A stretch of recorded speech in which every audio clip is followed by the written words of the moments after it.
Well, when you step through the doors here at the Heritage House Museum, you'll be greeted by students in these lovely outfits. Joining me now is the curator here at the museum, Carol Miller. Why do you think that it's important for the students to be dressed in the heritage clothing? Well, what we like to do is actually experience that you're actually stepping back in time to the 1867 to 1875, and this just adds it, and people just love to see us getting into character. Oh, it's always fun to dress up.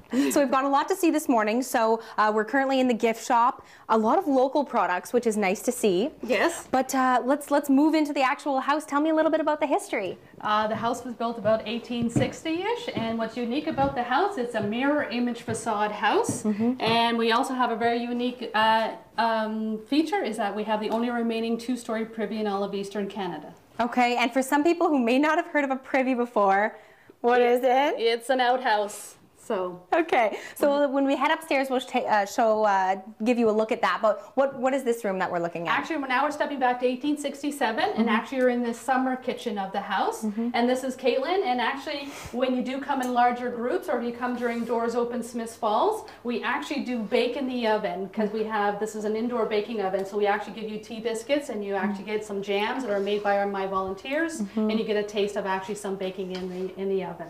Very neat. And then moving into the next room, you said that this is the winter kitchen.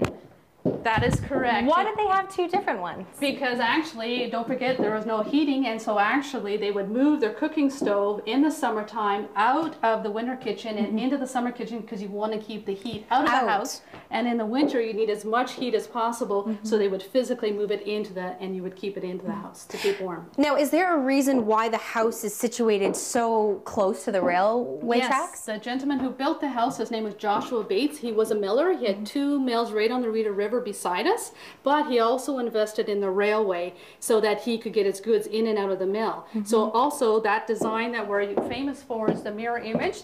They could get off the railway or get off the river and come to our either front door, because it had been very rude in Victorian times to come to the back door. So this way they could come to the front door no matter which way they came to the house. Of course, and we're going to take you upstairs in just a moment, but before we do, here's a peek at, did you say this is a study? This is a study. This is where he would do a lot of his book work or bookkeeping. He would meet a lot of his merchants, or if his daughter was courting a young gentleman, he would be very close by.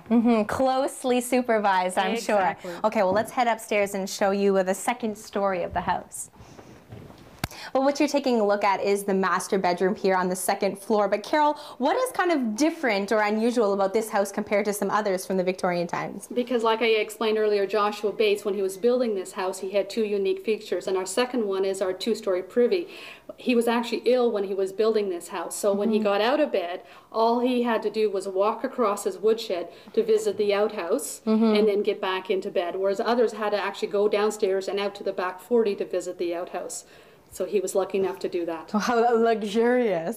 Now, before we run out of time, there's an entirely separate part of the museum. What are we looking at? This is because we are owned by the town of Smiths Falls. We also depict the history of Smiths Falls from present day to the past. And actually, next week is Police Week, and the Smiths Falls Police are also celebrating the 125th anniversary this week. And also, there's a brand new book that's being released on Thursday that was written by Sergeant LaBelle on the history of Smiths Falls. And last but not least, we only have a short time left, but what is the back room here at the museum? And all those, this is also, we have special exhibits, and this is on Frost and Woods. They were one of the major industrial plants that were here in Smiths Falls. They produced farm implements, and they were internationally known.